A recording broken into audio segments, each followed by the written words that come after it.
Welcome, curious souls, to the Macabre Emporium, your sanctuary for the unusual, the mysterious, and the appalling. Step through our cryptic doorway into a world where secrets whisper and enigmas come to life. I'm David. And I'm Sarah. Together, we're your custodians of the macabre, guiding you through tales that defy the ordinary. Discover the untold stories, from lesser-known cases of true crime to the bizarre events that captivate us. Join us on a journey to the shadows where the mainstream fades and the extraordinary beckons. So whether you seek the bizarre, the eerie, or the chillingly obscure, you're in for a treat here at Macabre Emporium.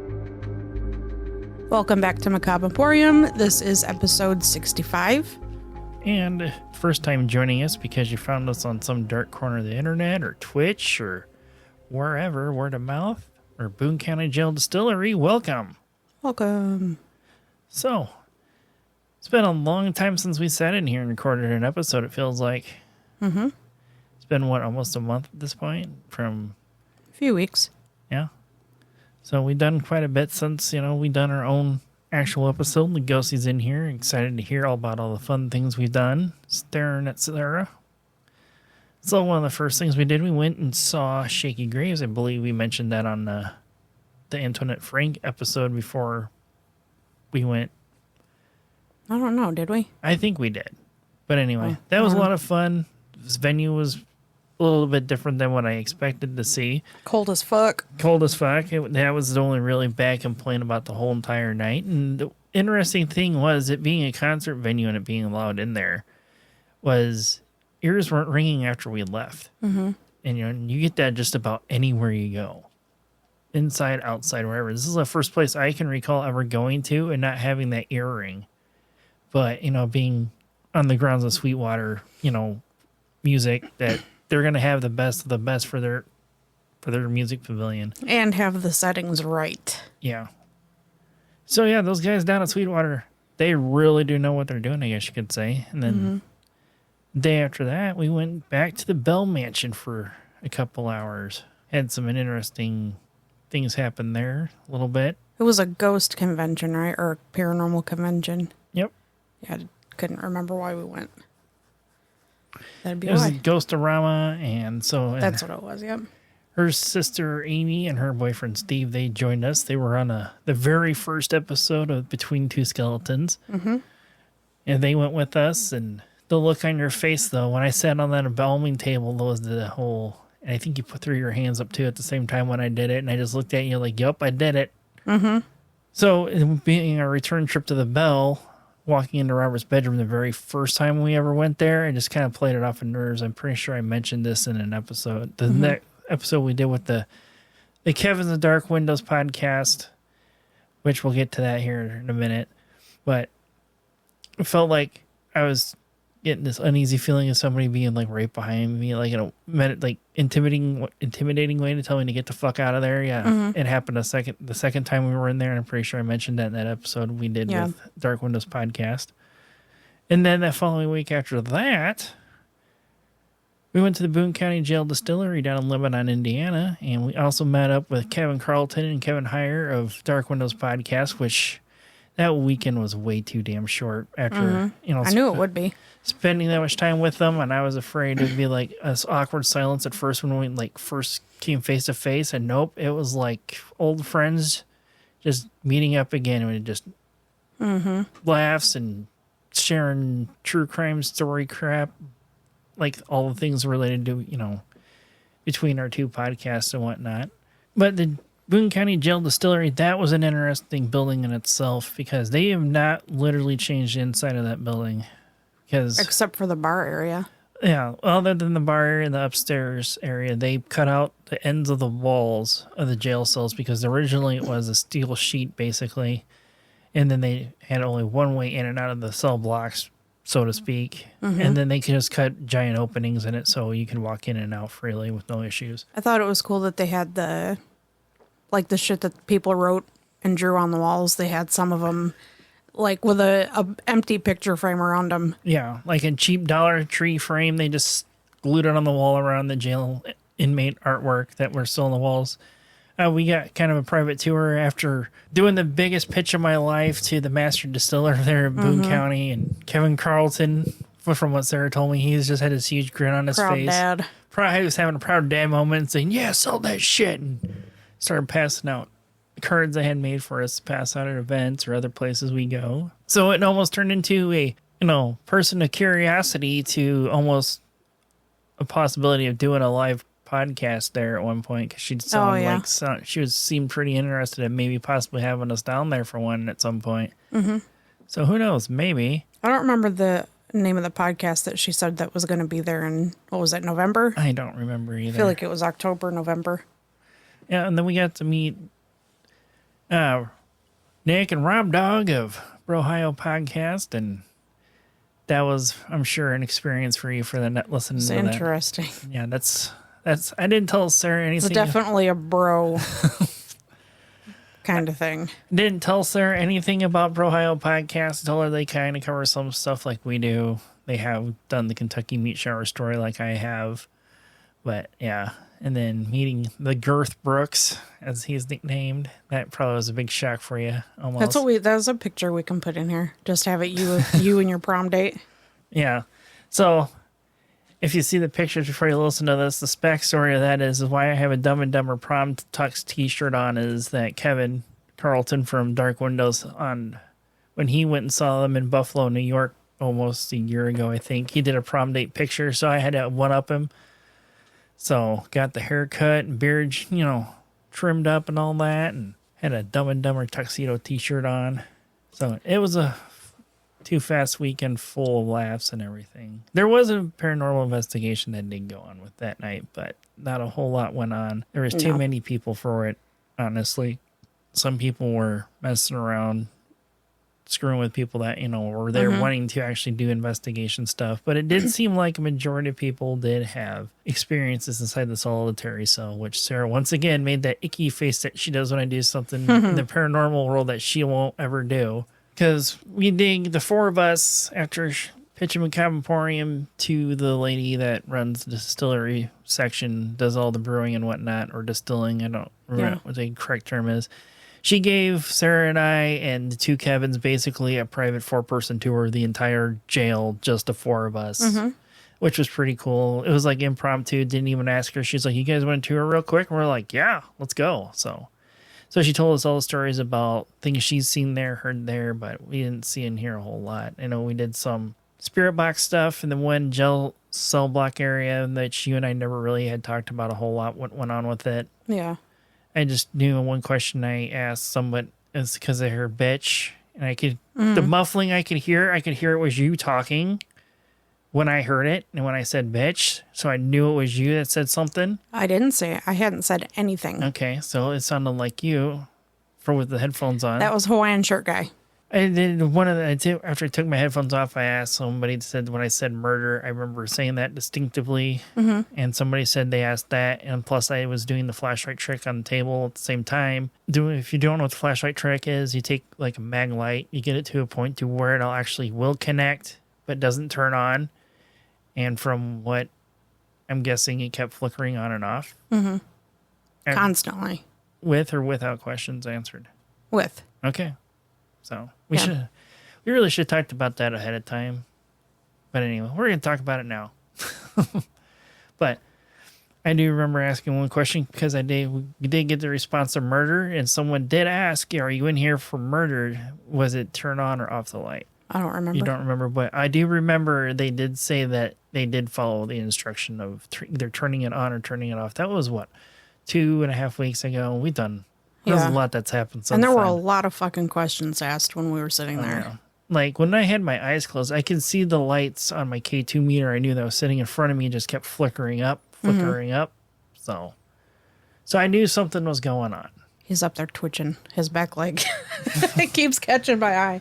So apparently Samuel's asleep behind me on a store shelf, twitching his foot, distracting Sarah over here. But yeah, a lot of the big stuff happened inside the solitary cell. Like, when I walked in there, you could feel the, lack of a better term, night and day difference of being in there or not, the heaviness of it. What I didn't get was why you were like, "I'll go in there, but don't close the door." And then you fucking went in there and closed the door behind yourself. I never closed the door on my own. Well, somebody closed it for you, probably one of the Kevins. That was after seeing some other experiences. Like, everyone in heaven was like, all right, maybe I need to actually shut the door too.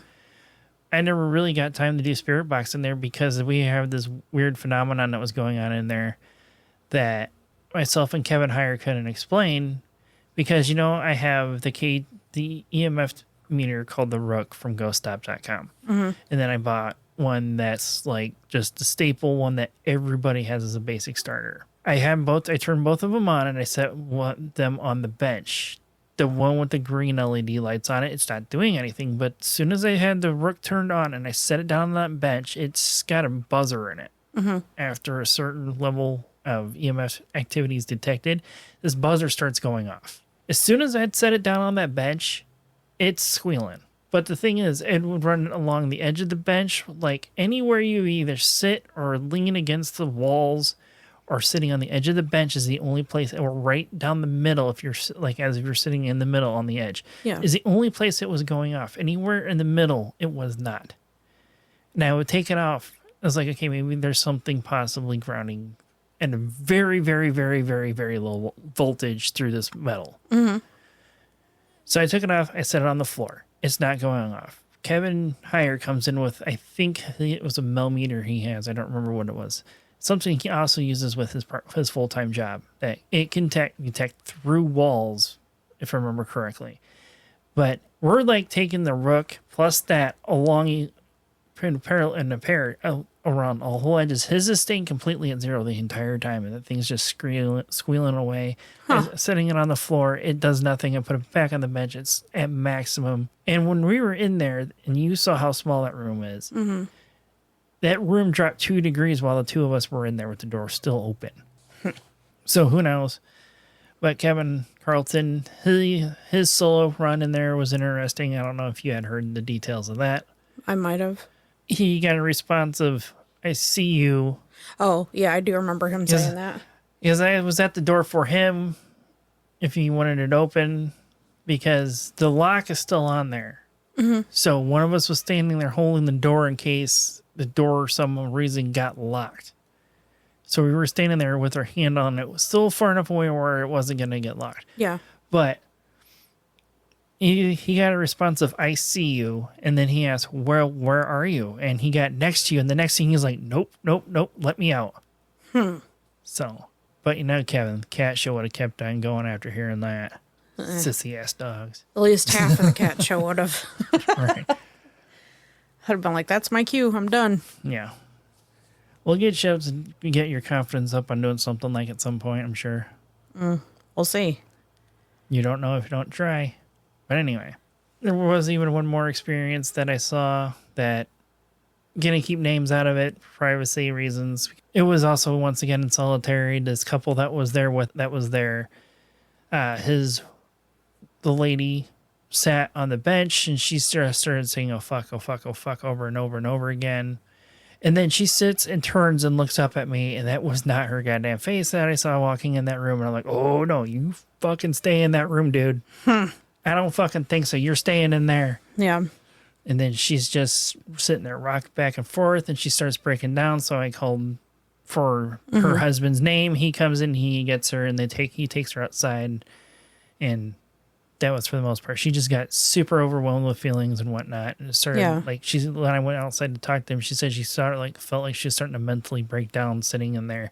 And this was like within less than maybe 5 minutes of total time. Well, fuck yeah, being solitary, there's a lot of big emotions that go on in there, I'm sure. I understand that, but it just was so quick on how it happened. So, one tip though, from what I tried that I learned that helped us out a lot. If you have a flashlight in your paranormal kit, put a red light filter on it. The whole point of a red light filter is so it does not destroy your night vision. That's why I have the red light on it the whole time, so we can still see what's going on. We're not losing our night vision to a degree. It's still going to happen some, but not to the point of just using a regular bright white light. Right. So for safety concerns, you can still do your flashlight tricks with it. Just put a red light filter on it, like mag lights that has that with it. They're like $20. That's where I got mine off Amazon for like $20. So maybe it's something to look into. And then the other big announcement we have finally reached affiliate level on Twitch. And Yay. for those that have come in and hang out with me and Sarah on Wednesday, Thursdays, and other random nights when I'm just on playing, a big thank you to you guys for coming and following and participating and watching. It's unlocked some options for us, customized emotes, possible ways to earn money that'll clearly go back into using for either the Twitch channel or podcast, depending on what needs anything at some point first. So, what do you have for this week, sir? Oh, wait, never mind, because we're trying something new this month. Yep. So, starting this month, we don't know if we're going to stick with this. So, as of right now, for the month of June, we are going to be alternating weeks. So it'll be Me this week. me next week, and then a combined together the third week. So it'll be a solo, a together. But in the Facebook group, if you were one of the ones that voted on that poll asking if, you preferred it one way or another, it was either between all the options, it was basically like, it doesn't matter to us. It works for me either way, or Yeah. it's fine either way. At least doing it this way, both of us will get a 1 week break in between. So, what do you have for this week, Sarah? Nothing. I know, I still had to say it anyway because, consistency. Mm-hmm. But anyway. What do you got? I got my On This Day. And then I got something in the same lines of the prison Stanford experiments. This is one of those things in history that's hidden in the shadows of something else because major events are more or so going on. And it was called The Third Wave. Okay. Never heard of it. I never heard of it until I had seen a Facebook post in one of the Atomic Age Facebook groups I'm in for mid-century modern culture stuff that got posted, which is kind of a weird place it got posted because this after-school special was on television in 1981, but it took place in 1967. So maybe that's why it was posted in that group. Probably. So, for On This Day, June 5th, actor and singer Mark Wahlberg was born in Boston, Massachusetts in 1971. In 1956, Elvis Presley appeared on The Milton Berle Show. This performance brought a storm of controversy due to his hip gyrations of a slow-tempo rendition of Hound Dog. This is also the same performance that is shown briefly in Forrest Gump when his mother are walking in front of a department store after, his mother's running the whole bed and breakfast deal, basically, and Elvis takes Forrest's leg movements from his braces when he was playing the guitar. That whole scene on the television, that's that performance. Disney marks the 50th anniversary of Snow White and the Seven Dwarfs by reuniting performers who portrayed Snow White in the parks. Nearly 100 Snow Whites would gather between both Disney parks in 1987. Damn. Major League Baseball pitching legend Nolan Ryan passed his early win as the all-time walker in 1981 with 1,777 walks. In 1944, after receiving favorable weather reports, General Eisenhower decides to proceed with the D-Day invasion on June 6th, which should be tomorrow. Yeah. And that was also a big factor in me doing this story, too. Is that what kind of covered up your story? No. No? Vietnam was. But anyway, we'll get to that later. Author Ray Bradbury died in 2012 in Los Angeles, California from a lengthy illness at 91. He was best known for the book for Fahrenheit 451, The Martian Chronicles, Something Wicked This Way Comes, and The Illustrated Man. Do you know why it was called Fahrenheit 451? Really? You're asking me this question? Think I don't know the answer? Because that is the temperature that paper burns at. Yeah. Because they were burning books in that book. Yep. I never actually read the book. We did watch the movie adaptation for that for a science fiction elective class. You guys cheated. That wasn't our choice. That was a teacher's choice. Book's always better. Shame on that teacher. I don't know. That's what happened. But anyway, as today is June 5th when this episode comes out, tomorrow is the 80th anniversary of D-Day, when boys that were turned into men on the days of Omaha Beach on the shores of Normandy, going after Hitler and his Third Reich. I wanted to do something along the lines of, like I said, this video came up. I had to put it on my list, and it just kind of sat there. Yeah. And then, knowing that D-Day was coming up and we do episodes Wednesday, and I saw that on the calendar that D-Day was the next day, I was like, okay, I got to do something World War II related. And I couldn't think of anything really I didn't want to. I mean, I could have picked a historical figure or something, but this is a better way to understand how the Nazi Party came into power from this after-school special I had watched.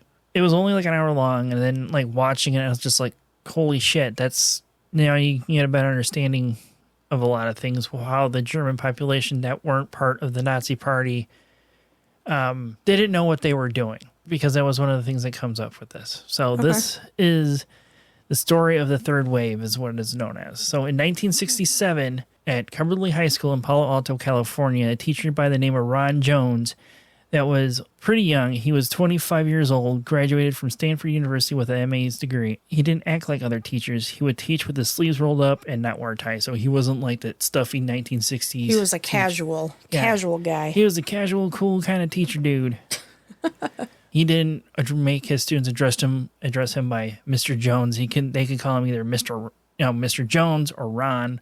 And also in the 1960s, experimental teaching, like this experiment was on the rise.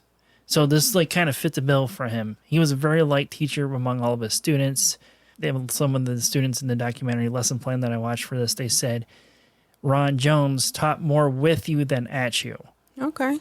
We need more teachers like that for sure. Instead of just teaching one side of history, he taught the whole big picture of things. And so he was also a very controversial teacher, because he would also be known to bring in guest speakers of subjects he taught. He brought in members of the Ku Klux Klans, a communist, the Nazi Party as well, to speak to his classes. I'm sorry, I'm always going to forever call them that from the one time I did one episode. Did he fuck that up on purpose? No, Yes, I'm sorry. I'm always going to call them that. I don't give a shit.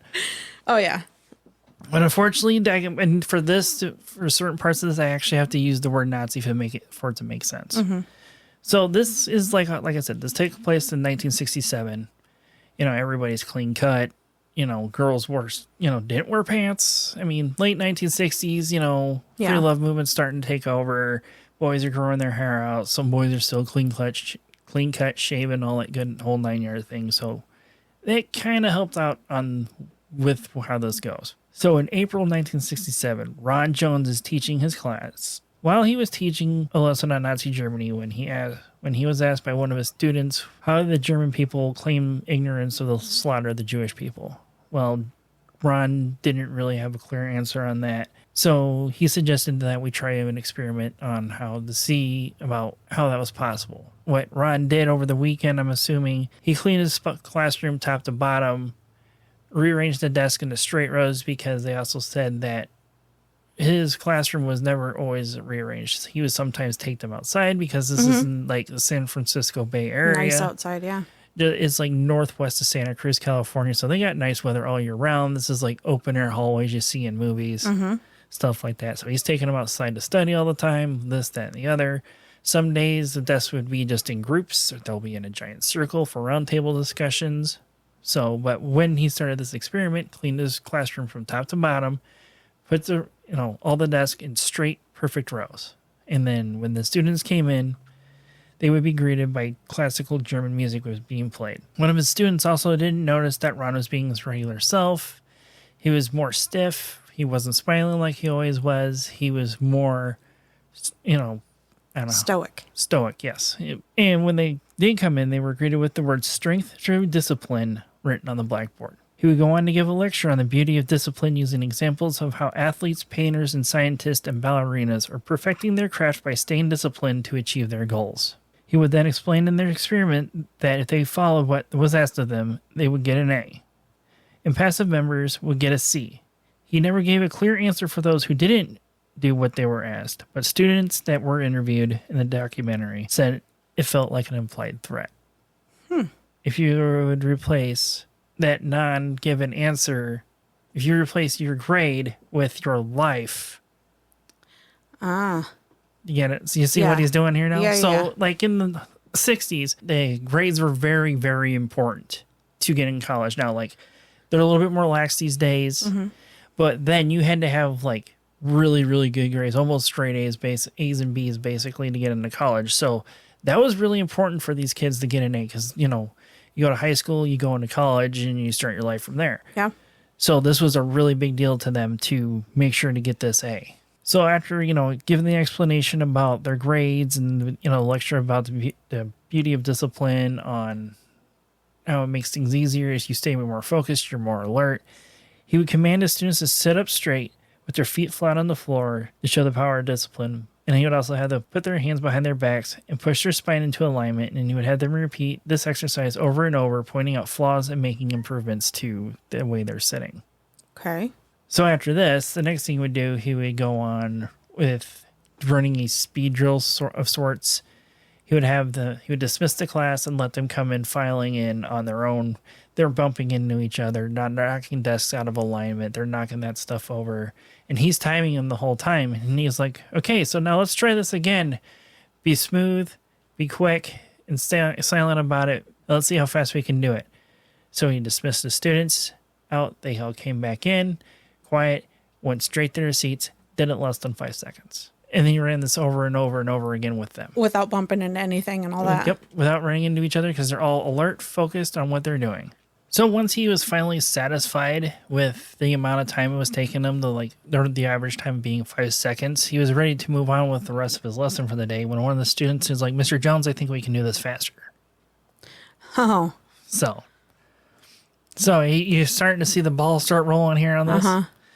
So that's pretty much what happened on day one. This happened over a total of anywhere between 5 days to almost a week and a half, depending on what source you looked at. I've looked at the Wave site, the Wikipedia, the documentary, like I mentioned, called Lesson Plan. If anybody does want to watch that, it is on Amazon Prime. It is a rent for like $2 or $3. It's really good if you want to hear the story from the people also and see the pictures and some of the other things that they had shown from when all this happened. But so on the second day, Mr. Jones thinks everything's going to go back to normal, but he is greeted by his class already sitting in their desks straight up, feet flat on the floor, like he taught them the first day. So he's like, okay, what do I do now? So he now introduces strength through community on this day. So on the second day, this is where he brings in strength through community, using the La Raza movement as an example for strength through community. The La Raza movement built barns and homes together as a community and just not as individuals. This was a very major Hispanic, Mexican-American movement in the 1960s as well. Okay. With using this as an example, it was so he could show them that giving them the feeling of being the part of a group by chanting or whispering together. They would start studying together and turning in assignments as a group and not as individuals. So this is also where he would start implementing new rules for the third wave. This is where he shows the name. He brings in their salute and all this stuff. Question. Yes. Are you going to get to why it's called the third wave? Because this is in Southern California, and he's using beach lore from what I gathered from what the students interviewed said. Okay. This is, like I said, this is northwest of Santa Cruz, California, where there's a lot of surfing going on. Mm-hmm. They're saying the beach, in beach lore, the third wave is the strongest wave. Okay. So this is where the wave comes from, because they are known as the third wave. Got you. As in to be like the Third Reich. Right. Okay. I was just curious about that. Yeah, no, that's fine. So this is where he, like, this day is also, he's giving them the feeling of being a part of a group by chanting or whispering together. They would also start studying together and turning in assignments as a group and not as individuals. The things that he implemented in new rules for being a member of the third wave is when you are going to address him, you will be standing up next to your desk and you will start your sentence with Mr. Jones and give me your answer in 3 words or less. He did create a salute for the wave party, which... how it looks is like you bring your arm up, out, straight out, parallel with your body, and bring your forearm up to 90 degrees, and then curve your hand in a C shape, almost like a wave. So this, like a sir, I'm demonstrating Sarah here, and I'm trying to give you the best description. That was the wave salute that they gave them. Okay. That the third wave party had. And since he's doing most of this just off the cuff because he didn't expect this to go into a second day, like it has been. He would give them third wave ID cards. And all this was basically a blank index card to make them, to make their own third wave card. But he told them if your card has a red X on the back of it, you are now going to be one of my informants, or, his Gestapo, the secret police for the third wave. Some other classes, they didn't get a index card with that on there. He basically whispered Gestapo in their ear to let them know that they're now an informant for him. So, as the secret police is what they're supposed to do. They're supposed to report back to whoever they're supposed to on party member behaviors and whispers in the wind of revolution, stuff like that. He also said that they were to salute each other in public or in the halls of the school at all times if they cross paths with each other. They're not together in groups larger than 2 on or off campus. That's weird. Okay. He's basically following the same rules of fascism and the Nazi Party. They give them an understanding of how the Third Reich blew up the way that it did. Yeah. Or the Third Reich Nazi Party, same difference, basically. If you had a trusted friend, maybe you try to bring them into the third wave. They weren't allowed to talk about the student that may possibly be removed from the class during this experiment. So, like, one of them executed. Oh, okay. Or, you're not supposed to talk to anybody outside of, the third wave, basically. He also did tell the students he had collected all their names and told school faculty about them and if he had to kick them out of the class. That does come into play later. And it's a what the fuck moment, basically. Which, that's coming up now. So we're going to move on to the first revolutionary that happens. Okay. It comes in. Her name was Sherry Tousley. She would ask Mr. Jones why can't she say what, think, or express her own opinions about the third wave, and Mr. Jones would just send her off to the library for the rest of the semester. So with like what I said about the collecting the names, telling them about the faculty, she was actually a little bit terrified, basically, because she's so worried about her grade, to tell the librarian why she's there. Oh, okay. But the librarian keeps pressing on why she's there, but she's not giving her this answer. So she would finally, she's like, screw it, I'm already going to fail anyway. I'm going to tell her. So when she finally does tell the librarian, which I forgot to get her name to put in here,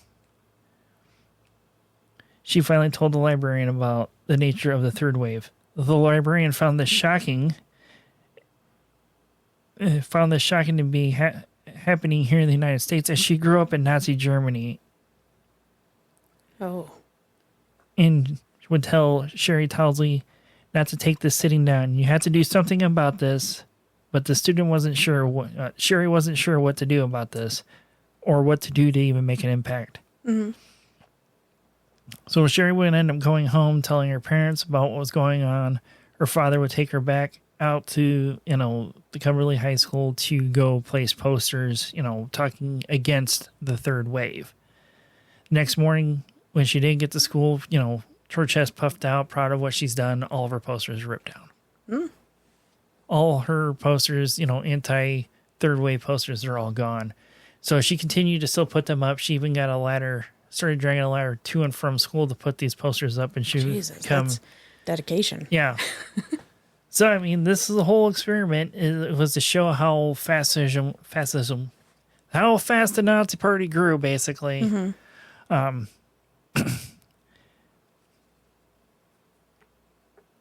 But some of her posters did stay up because she assumed a lot of them were probably the male members of the third wave were jumping up, trying to grab them, pulling them down. Yeah. But she was proud of those posters that were still, left up, and she would be known as the Breakers, basically, because at this point, they don't know how many there is. They're just known as the Breakers because, there's wave breakers out by larger buildings on the coastlines. So on day 3, strength through action is now introduced.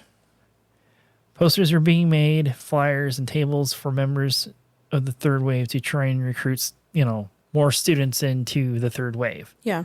Senior Rick Schloss would encounter a recruitment table between classes with 2 wave members standing behind it, with a poster with the third wave strength through unity written on it. Rick would ask what they were about and what they stood for, etc., and all this stuff, and all they would give him as an answer is strength through unity. He's like, okay, what is that about? What are you guys, what are you doing? He was like, I've had enough of this. You're not giving me an answer. So as he goes a step away, one of the third wave party members produced a notebook and pencil from his pocket, demanding his name. And he's like, I'm not going to give you my name. You're nobody. So then the second party member comes out and Rick's saying he looks like he's coming out, wanting to basically fight because he refused to give his name. And this was also a very common occurrence over the 5 days that this happened. That people were getting into fist fights over the third wave, because people not knowing what it is. Party members are basically, they're defending. It's like, well, why are you talking about the third wave that way if you don't want to be part of us? So fist fights were a common occurrence when this all happened. And the school was just okay with this going on? Well, like I said, Rick Jones, when he was, he was a young teacher, experimental teacher, basically on this stuff. He was outside of the box with his teaching methods, so he was no different from what a lot of the other stuff he did. The principal knew what he was doing, and he hired him just because of how he's young, he's innovative and stuff like that. That's basically why he got hired in the first place. Yeah. Okay. But they probably just chalked it up to kids being kids. I don't know. And there wasn't a clear answer on how much of they were okay with all these fights. But, in high school, fist fights are a common occurrence, all the time. But probably in a higher volume frequency over something like this, that probably would draw more attention. But you would think so. You'd also have the mentality of, it's just boys being boys kind of thing going on. Who knows? Mm-hmm. It wasn't a clear answer. I could find out why fist fights were, why it was really going on. But like I said, think about it. School staff, German population, the kids, the third wave, the Nazi party. Right. So you kind of see that now? Yeah. Because, if you're like, why are you going to fight? Third wave members, they're not going to say anything. Right. Because, they're not allowed to talk to anybody about third wave stuff if that's not a third wave member. First rule of third wave. Mm-hmm.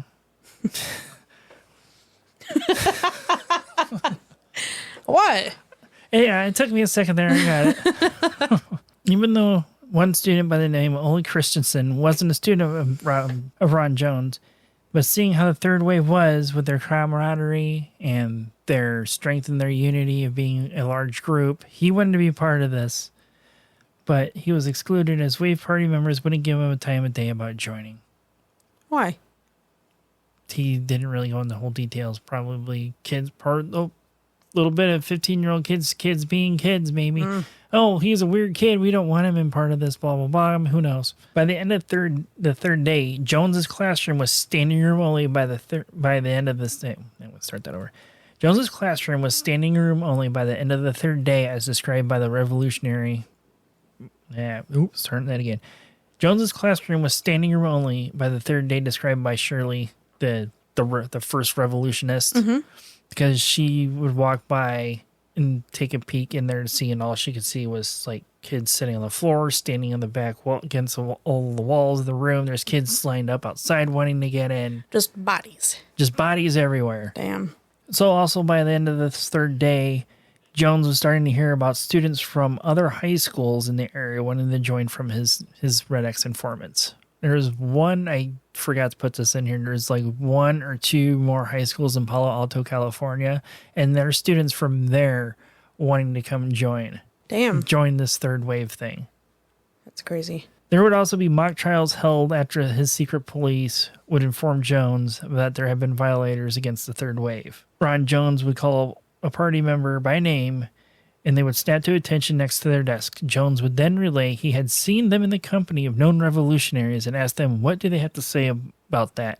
And the class would start chanting in unison, guilty. He would then give them paperwork off of a ditto sheet and stating they are now exiled to the library until the end of the experiment and have them being escorted out of class by third wave party members. Huh. And this is still the third day. Shirley, would pass, our first revolutionary, Shirley. She would pass one of her friends who was still in the third wave, which gave Shirley the salute, but she didn't salute back. Her friend would be shocked to find out that she wasn't a party member of the third wave, and then when she found this information out that Shirley was not, she wouldn't speak to her anymore, because, So friendships were lost over this shit? If you're not with us, you're against us. Wow.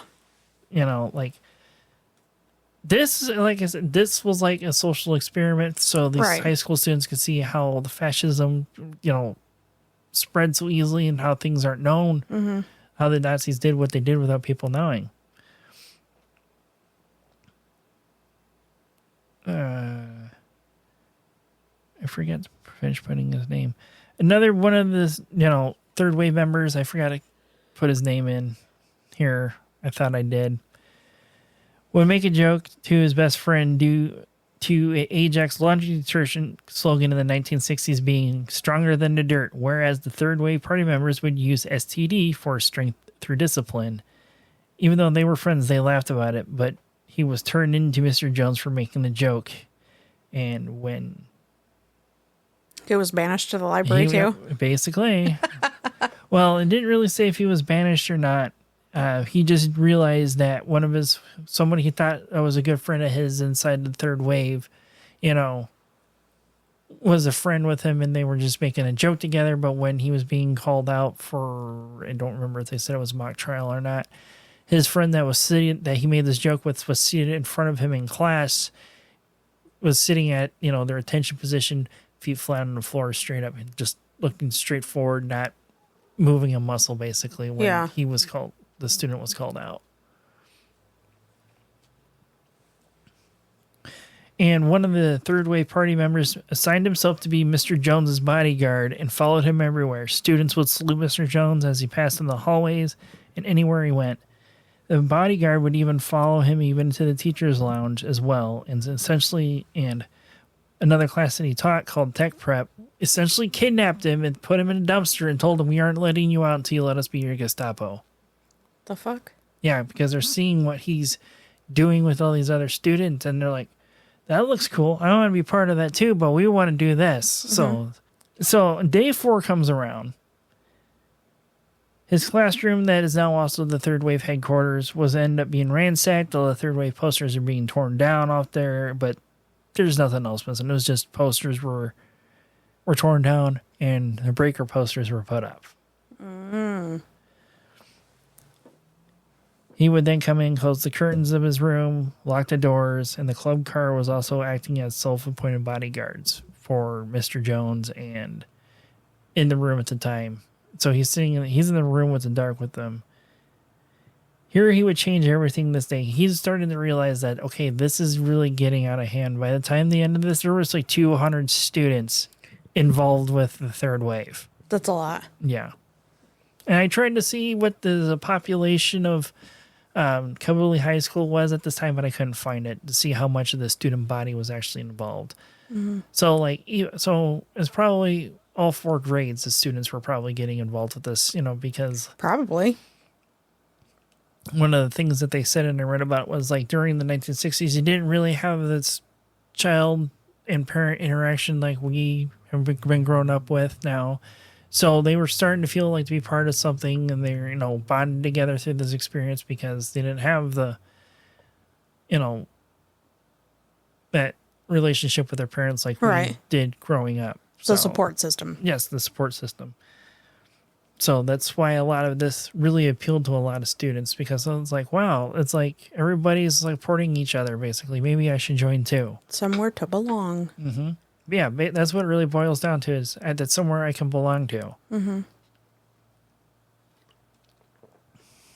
So on this 4th day, he's like starting to realize how dangerous this is getting.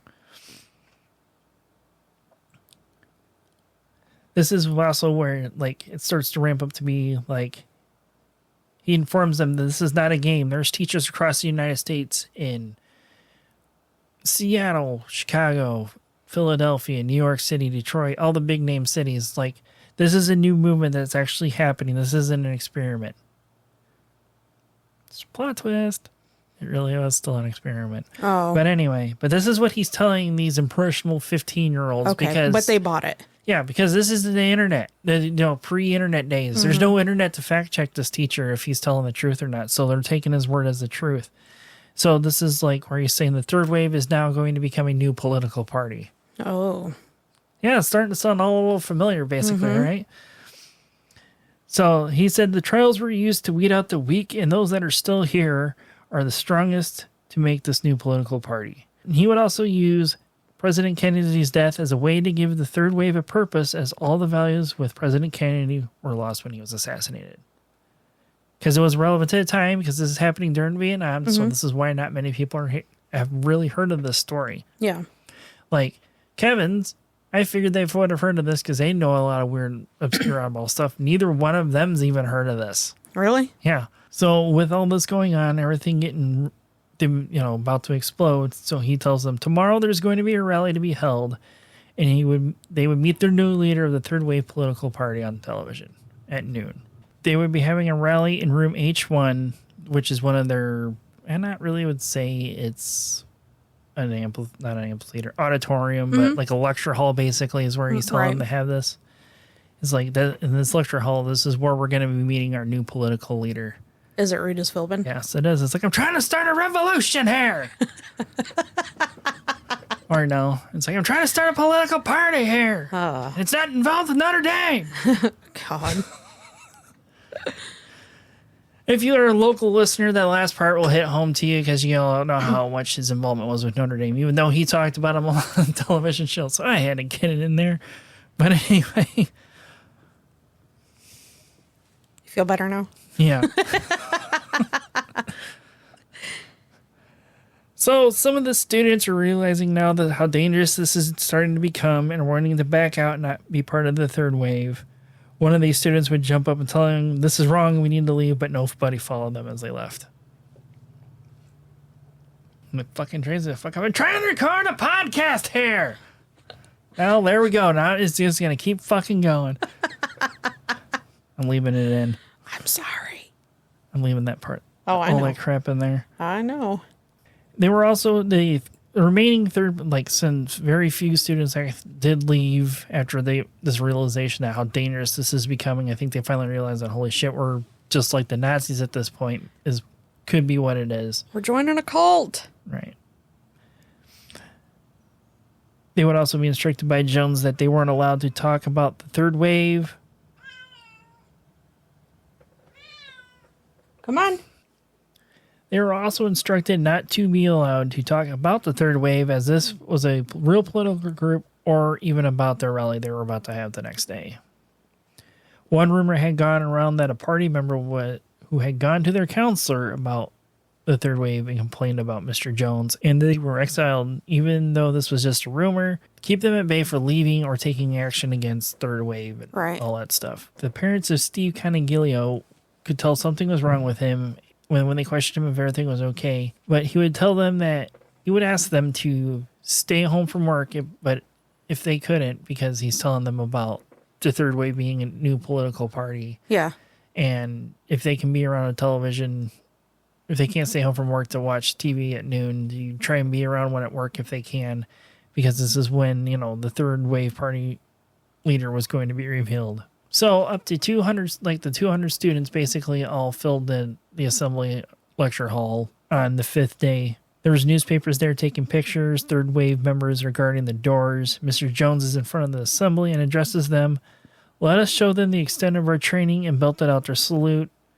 Well, belted out their slogan while doing their salute of strength through discipline, strength through community, strength through action. And of course, with strength through unity.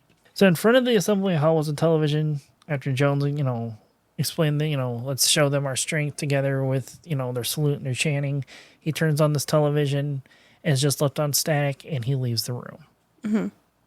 But what they don't know is he's going to the back of the room because he's got something up his sleeve, because this is when he realized he needs to put a stop to this. So it couldn't find out how long they sat there and waited and just watching this television with static on. It's well past noon at this point.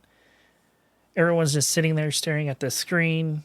Somebody's makes a realization, there is no leader, is there? So students are starting to get up, starting to leave. Jones flips the lights back on in this room, and it's flip the switch, realizing it's oh my God, what they're doing. And then Hitler's face comes on this television. He's basically showing this is your new leader of the third wave. So this is what this whole experiment was to show. This is basically how the German population did not know how the Nazis were doing what they were doing because of all your actions over the last 5 days. Wow. So students are sitting there in shock. Some are starting to leave crying. Some are holding each other, consoling each other, crying because they just realized what they did. They're like, oh my God, we're just basically just like them. When they thought they were doing something good, but they were literally acting just like them. Yeah. Stabbing their friends in their back, turning their names in, getting into fights over stuff, not speaking about anything that's going on. So even though after all of that, he would only remain teaching at Kimberly High School for about 2 to 3 more years. Sources varied on that because he wasn't given his tenure. They do not say the third wave experiment was part of that, but it's possibly speculated because one of the school members was also considered controversial, and she always stood, went up to bat for him. But after all of this, she was like, "I'm sorry, I can't anymore." After all that, but they can never confirm to say that's what it was. Mm-hmm. But he did still go on to teach later on for 30 to 40 years, helping the disabled, learn poetry in the San Francisco area until he retired from that. And he's now a writer. He actually hid from this for many, many years. Mm-hmm. There's a book called The Wave. This book is now required reading across the United States. This book is required reading in Germany. There's been musicals written about this. The after school special I watched, which brought this to my attention that this happened. So it's been talked about over the years, but this is probably not really something that a lot of people's radar. Now, hopefully we can, and we get a huge uptick in new listeners. Yeah. Mm-hmm. I've never heard of this. So, but anyway. And there were also large student protests against this decision on not bringing him back on. So there was pictures of, of student protests on keeping him there. And that's how much of a well-liked teacher this man was. Mm-hmm. It's all he really wanted to do with his life was to actually just teach. But some of the things I did find is that he is, from the documentary, he's spent quite a few years afterwards teaching poetry to the handicapped for the most part. He did that for 30 years, if I remember. I forgot to write a bunch of shit in here. I should have got sidetracked with other shit. Food, cats, whatever. Games, yeah. But there's been a musical written about this. There's also multiple books, films. Like I said, one of the books is required reading in Germany. You said it's required reading here too, right? And here in the United States too, but we never read it. Mm-mm. It probably varies from state to state on that, but probably should be one of those books that's read by everyone. Yeah. Really. Even went to Germany to visit the set for the German Netflix too that did a 6-piece miniseries on this. So, he didn't speak about it for years, but he finally decided to stop hiding about it, and he's talked about it more recently and whatnot. But I can understand why he wouldn't want to talk about it because it was supposed to be a 1-2 day thing, and it blew up into 5 days, and close to 200 students got involved from outside of Kimberly High School. That's crazy. So it's another one of those things like the Stanford experiment, but not much talked about. Mm-hmm. It's different. Yeah. That's what we set off to do when we started this podcast, is bring those stories hidden in the shadows to light, basically. Well done. Thank you. So any other final thoughts on all that?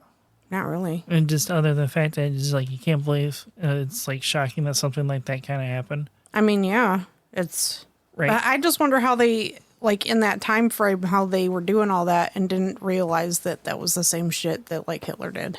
Well, young impressionable kids, they were given a place, they were given a purpose. You're still in high school, you're still trying to figure out who you are, what you want to do with your life. But you're not stupid in high school. You see what's going on in the world. Right. How do you not correlate that? Exactly. I understand that, but, with the way he taught the lesson about, the Nazi party, they're a lot of it it's wow, this is something special, so they really got involved with it. They liked the whole sitting at attention and how much more alert everybody they were and everything. But still, it's just crazy that something like that happened escalated like that over 5 days. I mean, the Stanford prison experiment was, I think it was 2 weeks, if I remember correctly. I think so. And saw how that ramped up too. Would have been interesting if it had gone longer than he allowed it to. Right. It's like, how much more would have been? They even had uniforms, but I couldn't find if they had a specific uniforms, but like all the pictures are black and white. So I'm going to guess, because from the black and white pictures, it's probably a dark color. So either like a dark blue or maybe a black armband, basically, is what it looked like in the pictures. They had armbands too? Yeah, that was all I could really tell for what their uniform was a blue arm. I'm assuming it was blue, being a wave, that they were going to use blue. That would make sense. But like I said, they were all black and white photographs, so there's no real telling on what that color was supposed to be. Did Mike pick that up? Yeah, I heard it, so yes. That was not my asshole, everybody.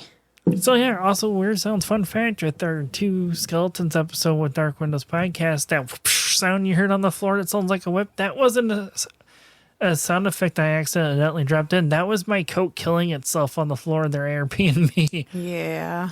But it sounded so much like a sound effect that I couldn't cut it out, for one. And I didn't even hear it that way because I didn't have headphones on. Right. You heard it with the headphones on. Right, because I knew if I heard it, everybody's going to hear it. So, with all that said, I think it's time we get out of here. I agree. Because I don't know how else to end this episode. Yeah. So, until next time. Remember to keep it real. All right, bye. Okay, bye. Please go and check out our website at macabreemporiumpodcast.com. Join our Facebook group by searching Macabre Emporium. Like and subscribe on YouTube at Macabre Emporium Podcast. Follow us on TikTok at Macabre Emporium Pod. Follow us on Twitter at Macabre Emporium. If you have any stories of the paranormal, your local true crime, or weird history that you would like us to look into and possibly do an episode on, email us at macabreemporiumpod@gmail.com. And remember to follow, rate, review, and share whenever and wherever you can to help us grow our podcast.